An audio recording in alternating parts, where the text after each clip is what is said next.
Здравствуйте, в эфире «Настоящее время». С вами в студии в Вашингтоне Наташа Моздовая. Сегодня в программе. Чеченские бойцы больше не будут воевать на стороне сепаратистов на востоке Украины, утверждает Ахмед Закаев. Наплыв кандидатов на президентских выборах в США. И ни свадеб, ни экскурсий. Почему российские туристы перестали ездить в Чехию?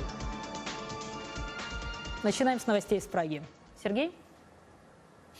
Спасибо, Наташа. События дня в настоящем времени из Праги. Я Сергей Дорофеев. Здравствуйте. Украина готовится к очередным мирным переговорам, ко встрече контактной группы в Минске. Несмотря на то, что она намечена уже на завтра, сегодня бой под Широкино, близ Мариуполя, продолжается. Киев, между тем, к минской встрече выполнил еще одно требование мирных соглашений, вывел за линию фронта добровольческие формирования ОУН и Правый сектор, оставив на Донбассе таким образом исключительно подразделения вооруженных сил. Тем временем лидер Чечни Рамзан Кадыров после конфликтов с руководством так называемой ДНР вывел своих наемников с востока Украины. Об этом в интервью нашей программе рассказал чеченский политик в изгнании Ахмед Закаев. По той информации, которой мы обладаем, это произошло несколько месяцев назад, еще в разгар таких военных событий, которые проходили в аэропорту под Донецком. Чеченские подразделения вроде бы захватили одно из помещений этого аэропорта, подвальном помещении. Они оказались в окружении, и украинские силовики сделали предложение обменять их на военнопленных. И чеченцы, которые были вне аэропорта, обратились к Захарченко пойти на этот обмен. Тот этому отказал. И в конечном итоге люди, которые оказались в окружении, были уничтожены. И более 40 с лишним человек, по-моему, были доставлены в Чечню. Еще один случай в ночном клубе. Произошло столкновение между людьми Захарченко и чеченцами. И один чеченец был убит. После этого было принято решение вывести всех чеченцев из Донбасса. Вы знаете, что после убийства в Москве Немцова первым, кто обвинил Кадырова в этом преступлении, был как раз-таки Захарченко. Если у них с Рамзаном отношения сложились, я абсолютно уверен в том, что никаких подразделений из Чечни, в любом случае те, которые ассоциируют себя с Кадыровым, этих подразделений там уже не будет. Другие темы. Белорусский политзаключенный Николай Статкевич всю оставшуюся часть своего 6-летнего срока, а это еще год и 7 месяцев, проведет в тюрьме. Суд признал Статкевича виновным в нарушении правил внутреннего распорядка колонии, где он пребывал ранее. Условия в тюрьме будут куда более тяжелыми.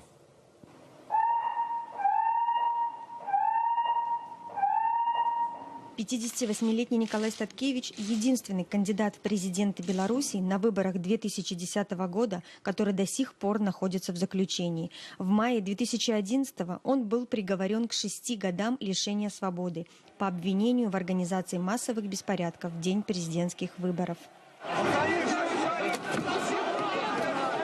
Николай Статкевич не признает своей вины и отказывается писать прошение о помиловании. Это принципиальный момент, уверена жена политика Марина Адамович. Лукашенко очень важно получить от него прошение о помиловании. Столь же важно, сколь для Николая сохранить, скажем так, незыблемость своих позиций и сохранить доверие тех людей, которые за него голосовали. Оппозиционный политик Анатолий Лебедько, который недавно объявил о своем решении баллотироваться в президенты, считает, что политические заключенные в Беларуси уже давно являются товаром. Наличие Статкевича, человека, который сидит в тюрьме, это назидание тем, кто собирается участвовать в нынешней президентской кампании. Смотрите, что с вами будет. Он может выпустить его, но только тогда, когда будет написано прошение челобитное, либо когда получит хороший кредит от Международного валютного фонда. Политический обозреватель «Радио Свобода» Анна Соусь поделилась своим видением, почему Николай Статкевич получил такой приговор о переводе на тюремный режим и почему его получил именно сейчас. Во-первых, это личная месть. Все помнят телеобращение Статкевича перед президентскими выборами 2010 года, когда он обратился к Лукашенко на «ты» и сказал: «Верни нам выборы, верни то, что украл. Не вернешь, мы придем и возьмем». Такое не забывается. И другой момент очень важный. Сейчас освобождение политзаключенных не является важной вещью для Запада. Важно то, что Беларусь миротворческая площадка для переговоров России и Украины. Еще один момент, который, на мой взгляд, мог повлиять вот на это решение. Микола Статкевич предлагал, чтобы его выбрали кандидатом в президенты от оппозиции. А оппозиция его не поддержала. И вот если бы сейчас велась кампания по агитации за Николая Статкевича, возможно, не так легко было бы посадить его в крытую тюрьму, в которой он будет находиться только полчаса в день, будет иметь прогулку, и будет одно свидание через стекло за 30 минут в год. Это настоящее время, и прямо сейчас включение коллег из Вашингтона. Генсек ООН Пан Ги Мун полетит в Москву на торжества по случаю 70-летия Победы, и это несмотря на протесты Киева. Наташа, продолжайте. Да, Сергей, об этом заявил вчера его пресс-секретарь Стефан Дюжарик. С нами на связи из Нью-Йорка наш корреспондент Виктория Купчинецкая, которая поделится новостями из ООН. Вика, вообще от участия в мероприятиях в Москве отказался целый ряд западных лидеров, включая президента Обаму, канцлера Германии, лидеров стран Балтии. Стоял ли вообще для Пан Ги Муна вопрос об отмене этого визита в Москву? Наташа, здесь в ООН любят очень говорить о том, что ООН не является каким-то отдельным государством, а действия ООН являются результатом вот такой как бы коллективной воли всех государств и его членов. И нужно сказать, что Российская Федерация является очень влиятельным членом Организации Объединенных Наций, она является постоянным членом Совета Безопасности, и вообще это один из основателей Организации Объединенных Наций. Вот, видимо, Пан Ги Мун все-таки решил, что он не может отклонить вот это приглашение президента Путина, президента Российской Федерации, поехать на 9 мая в Москву. Но надо сказать, что он очень долго все-таки колебался, очень долго не давал ответа. В ООН ходили всякие разные слухи. И здесь очень важно отметить, что Пан Ги Мун 9 мая будет на параде Победы, но до этого он посетит Польшу и Украину, где он встретится с президентом Порошенко. И вот эти две страны, Польша и Украина, как мы знаем, являются ярыми критиками Российской Федерации по многим вопросам, по ее политике. И, может быть, таким образом Пан Ги Мун решил сбалансировать вот этот свой визит 9 мая в Москву. Наташа. Да, Вик, еще вон на этой неделе, насколько я понимаю, обсуждали свободу прессы. Вот в постоянной миссии США при ООН состоялась дискуссия, приуроченная к этому самому Международному дню свободы прессы. И для участия, насколько я понимаю, были приглашены журналисты из двух стран, где положение журналистов сейчас особенно плачевно. Это Азербайджан и Эфиопия. То есть кто вообще участвовал в этой беседе? Да, Наташа, совершенно верно. В миссии США при ООН обсуждались вопросы свободы прессы. Модератором этой дискуссии стала постоянный представитель Соединенных Штатов при ООН Саманта Пауэр. Она сама в прошлом журналист, и по ее собственным словам вопросы свободы прессы ей очень близки. Она напомнила, что в прошлом году в мире было убито 60 журналистов, и еще сотни и тысячи журналистов подвергаются цензуре, преследованиям и не могут говорить, печатать, писать о том, что они думают. В этой дискуссии принимала участие эфиопская журналистка, ее зовут Соли Герби Майкл.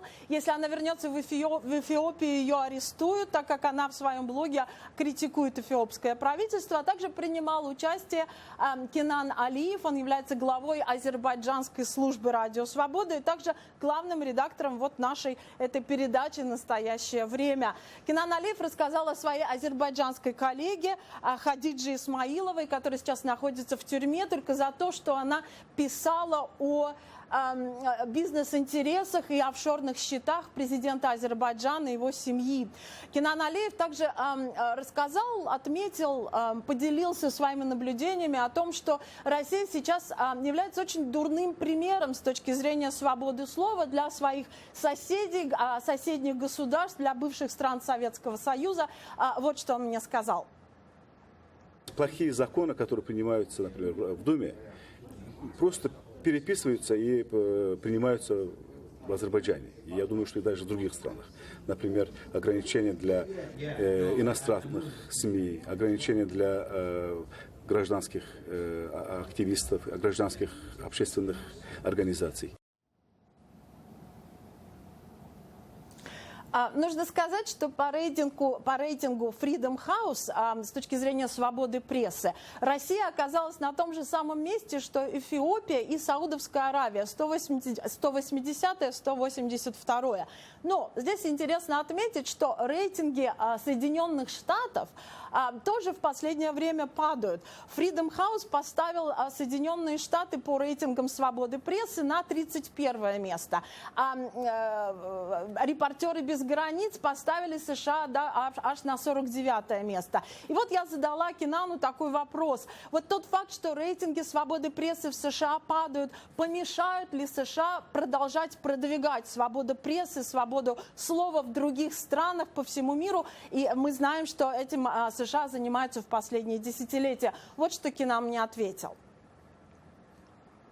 Правительства этих стран, которые часто критикуются со стороны США, очень внимательно следят за тем, как обстоят дела в этом плане в США или в других западных демократиях.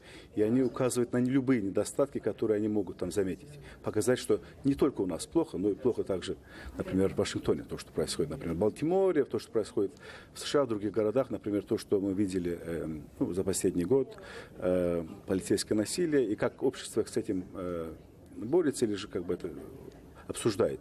То есть вот эти вопросы, конечно же, да, влияют отрицательно. Но с другой стороны, Соединенные Штаты и другие западные демократии это не первый день говорят о проблемах, которые существуют в этих странах. Если бы это был бы только первый день, то это можно было понять. Но это системно, практически каждый год есть отчеты Госдепартамента, есть отчеты международных правозащитных организаций, есть отчеты журналистских организаций по этим странам. То есть это не началось вчера. Но вот как раз тот факт, что такие сложные проблемы, вопросы, какое-то снижение рейтингов обсуждают в той или иной стране и является свидетельством того, что все-таки свобода прессы, свобода слова в той или иной стране присутствует. Наташа. Спасибо. Из Нью-Йорка Виктория Купчинецкая. Другая тема. На этой неделе отмечают 70-ю годовщину окончания Второй мировой войны в Европе. В Германии тоже отмечают День Победы над национал-социализмом. Подробности в репортаже нашего корреспондента Алла Песина из Берлина. В центре Берлина располагается мемориал памяти 6 миллионов евреев, убитых нацистами. Всего в 200 метрах отсюда находился бункер Адольфа Гитлера. Сегодня здесь парковка для автомобилей. Однако Тини, приехавший сюда из Англии, это место по-прежнему напоминает об уроках Второй мировой войны. Даже сегодня в нашей стране появляются экстремистские группы. И я думаю, что если простые, достойные люди будут бездействовать, у истории всегда будет шанс повториться. Именно эту цель преследует мультимедийная выставка, открытая в эти дни в Берлине, говорит куратор проекта Бьорн Вайгель. Это было 70 лет назад, но и теперь это часть повседневной жизни и в других частях мира, и даже в Европе. Тот факт, что май 45-го года не стал концом всех бедствий континента, понимают многие европейцы. Для нас, поляков, та дата ознаменовала конец уничтожения нашей страны. Но поскольку нас контролировал Советский Союз, она не столь значима для нас. Однако мы ее отмечаем. Кто знает, что бы было с нами сегодня, если бы не те события. Быть может, вся Европа была бы совершенно иная. Ни я, ни другие немцы никогда не забудут этот день. Это нельзя забывать. Чем ближе юбилей Победы, тем чаще в России вспоминают Сталина. Очередная история у коллег в Праге. Сергей? Да, Наташа, свой вклад в реабилитацию вождя народа вносят не только города, но и поселки. В Ржевском районе Тверской области 9 мая откроют дом-музей Сталина. Хотя официально там будет располагаться музей Калининского фронта, местные жители говорят о необходимости увековечения имени главнокомандующего. Андрей Королев. Вот именно на эту станцию в 1943 году прибыл бронированный вагон, в котором находился верховный главнокомандующий Иосиф Сталин. Это была первая и последняя поездка Сталина на фронт. Этот дом никак вот не менялся, вот каким он был. Ну, он старый, да, здание уже очень старое у нас, можно сказать, реликвия. После высадки из поезда Сталин со свитой направились на окраину деревни Хорошево, где во времена войны жила одинокая колхозница Кондратьева. Вопреки героической легенде, ко времени появления Сталина в Ржевском районе бои были практически практически прекращены. Он прибыл сюда поздно вечером и провел здесь всю ночь, выходил сюда погулять. Уже линия фронта была практически 180, около 200 километров отсюда. Накануне приезда нашей съемочной группы в Хорошево дом Сталина был покрашен и почти подготовлен к открытию 9 мая. Попасть вовнутрь нам не удалось. Местные жители ничего не знают о женщине, отдавшей свой дом отцу народов под ночлег, зато уверены, что музей его имени обязательно должен быть. Надо, чтобы помнили, что война была, как-то выиграли. Может, без Сталина, может, и не выиграли, кто знает. Для нас, в первую очередь, это наш, скажем, вожак, вождь. Буквально в нескольких километрах от дома Сталина память словно бы стирает воспоминания об имени вождя. Вот здесь, на окраине Ржева, располагается русско-немецкое воинское мемориальное кладбище. Оно разделено на две части. Вот в той части, где сейчас нахожусь я, захоронены советские воины, а за моей спиной располагается кладбище немецких солдат. Несколько лет назад вокруг мемориала бушевали страсти, и местные жители были категорически против обустройства захоронений солдат вермахта. Правда, власти поняли, что делить погибших на своих и чужих может только история, но и до сей поры среди посетителей немецкой части кладбища можно встретить лишь туристов. Андрей Королев, «Настоящее время», Ржев, Москва. Следственный комитет России продлил срок расследования по делу Надежды Савченко до 13 ноября. Все это время она будет за решеткой.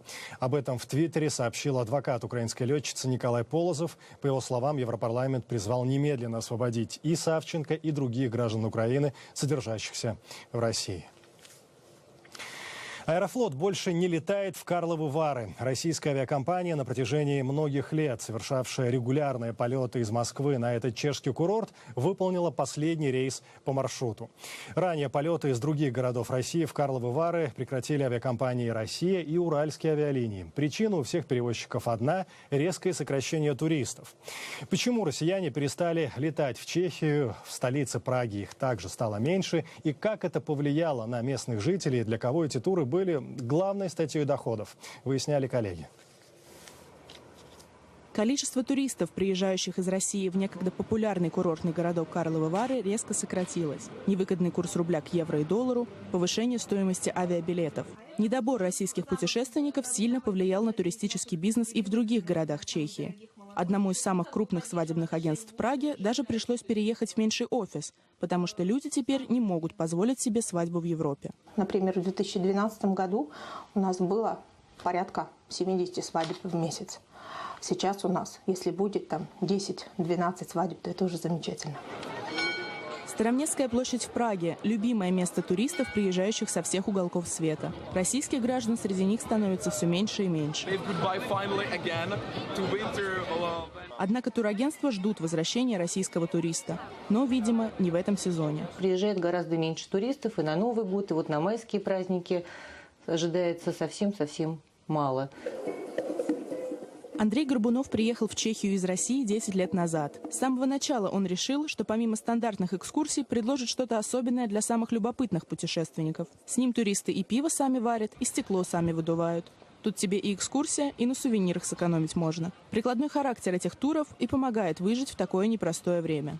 Сейчас в это тяжелое время, в принципе, конечно, очень выручают рукодельные программы. То есть, по сути, такой шаг в сторону от обычных базовых программ. Татьяна Галицкая неплохо зарабатывала на индивидуальных экскурсиях, но из-за их высокой стоимости сегодня многие туристы ограничиваются покупкой путеводителя. После новогодних праздников резко сократился поток туристов и исчезли заказы, причем исчезли не постепенно, а сразу и абсолютно и окончательно. Поэтому срочно пришлось искать другую работу. Изменились и общие настроения российских граждан относительно путешествий в Европу, считает Андрей Горбунов. Очень странно, я в последнее время по туристам вижу, насколько туристы из России, насколько они напуганы и насколько они уже боятся Европы. То есть я вижу, что туристам кажется, что европейцы только и думают, как бы насолить русским людям. Некоторые представители отрасли надеются, что ситуация в ближайшие годы нормализуется и российские туристы вернутся в Чехию. Другие более пессимистичны. Ясно одно – определяющей будет экономическая и политическая ситуация в России и мире. Дарья Кудрявцева, Дарья Соловьева. «Настоящее время».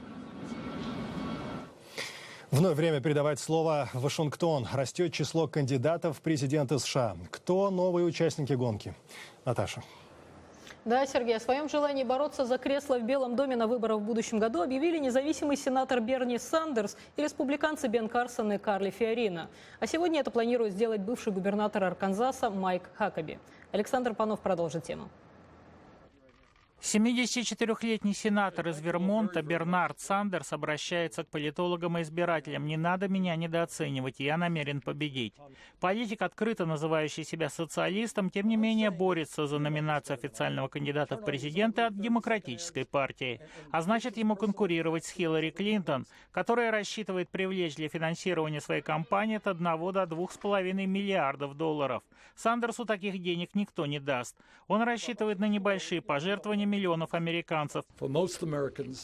Я считаю, что избирателям нужны фундаментальные перемены, чтобы правительство работало для простых американцев, а не только для миллиардеров. Бывший нейрохирург Бен Карсон, получивший прозвище «Золотые руки», единственный на данный момент афроамериканец, включившийся в борьбу за Белый дом. 63-летний республиканец приобрел широкую известность 2 года назад, благодаря пламенной речи, в которой он раскритиковал реформу здравоохранения, проведенную президентом Обамой. Впрочем, сравнение реформы с рабством и неосторожные замечания по поводу гомосексуальности стали причиной негативной реакции многих американцев. Гомосексуализм – это всегда выбор самого человека, а американские тюрьмы способствуют росту гомосексуализма. Недавно Карсон принял свои извинения за эти слова. Бывшая глава корпорации Хьюлетт-Паккард, 60-летняя Карли Фиорино, объявила о своем выдвижении в понедельник в 4 часа 15 минут утра. Любопытно, что в телевизионном ролике Фиорино противопоставляет себя Хиллари Клинтон. В 2008-м Карли работала советником по экономике у сенатора Джона Маккейна. Кроме того, в 2010 году сама безуспешно баллотировалась в Сенат от Калифорнии. Как и Хиллари Клинтон, Фиорино просит называть ее по имени, просто Карли. Муж Хиллари, бывший президент Билл Клинтон, не видит ничего дурного в пожертвованиях их семейному фонду от иностранных компаний и доноров. Для меня нет никакого сомнения, что мы никогда не делали ничего заведомо плохого относительно получения денег, что могло бы повлиять на государственную политику, заявил экс-президент телекомпании NBC.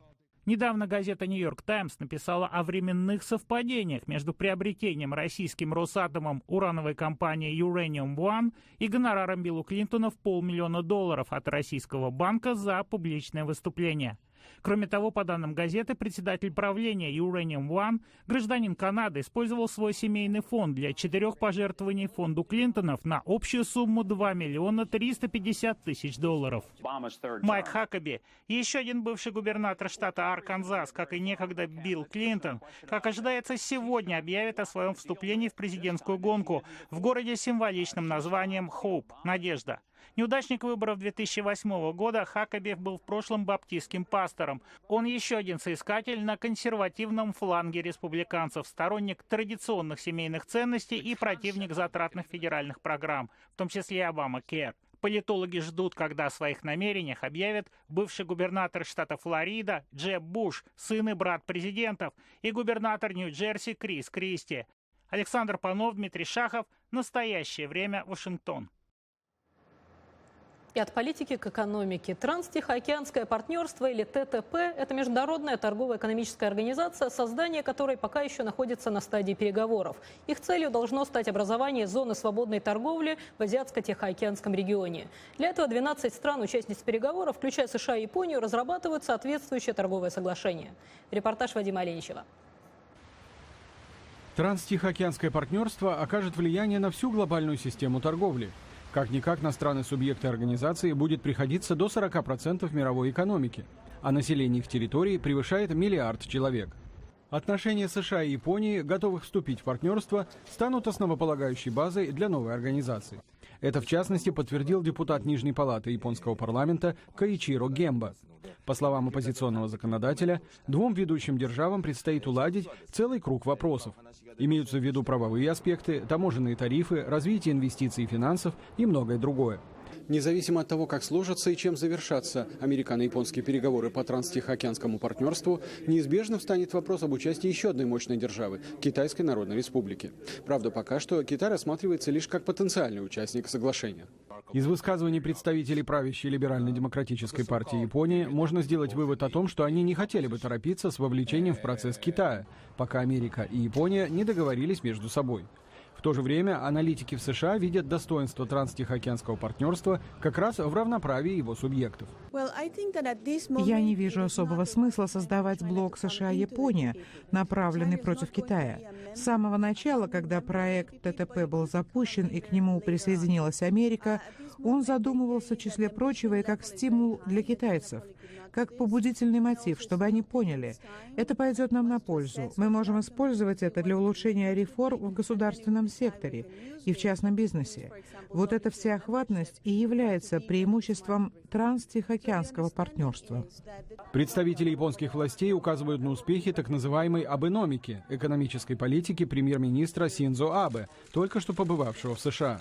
Однопартиец премьера, законодатель Ясутоси Нишимура, ранее занимавший несколько министерских постов, отметил, что благодаря политике нынешнего правительства страна восходящего солнца вступает в благополучный период. Всему Азиатско-Тихоокеанскому региону пойдет на пользу, если он будет превращен в зону свободной торговли.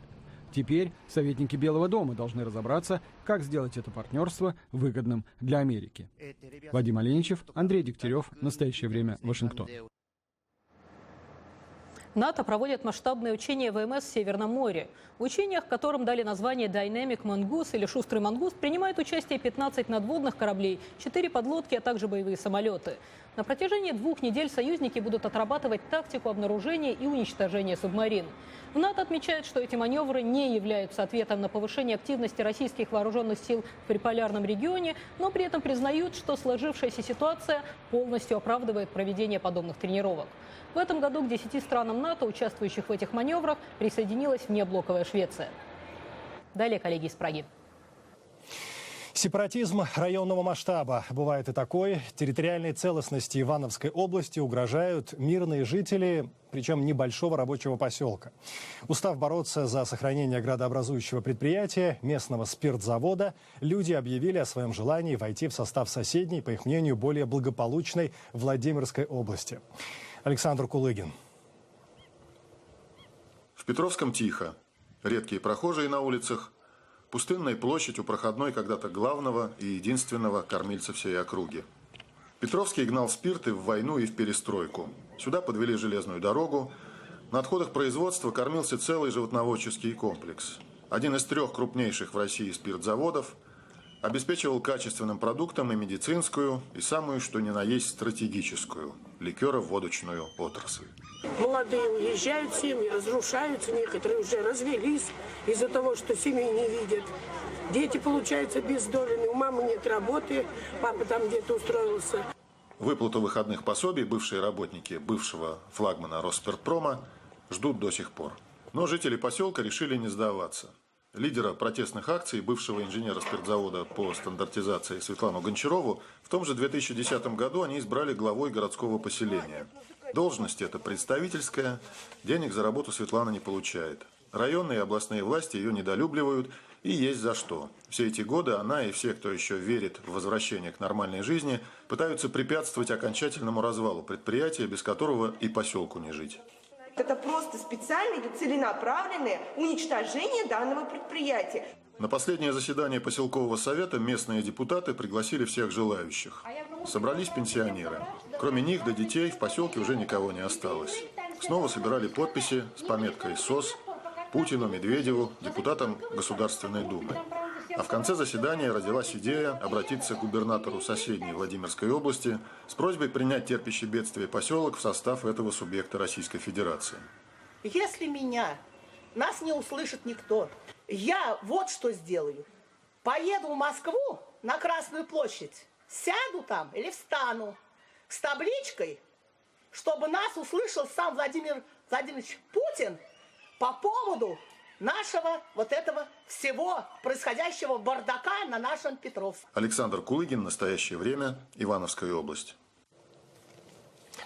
Мы благодарим коллег в Вашингтоне и всех наших зрителей. Смотрите нас в эфире своих национальных телеканалов. В настоящее время Сергей Дорофеев.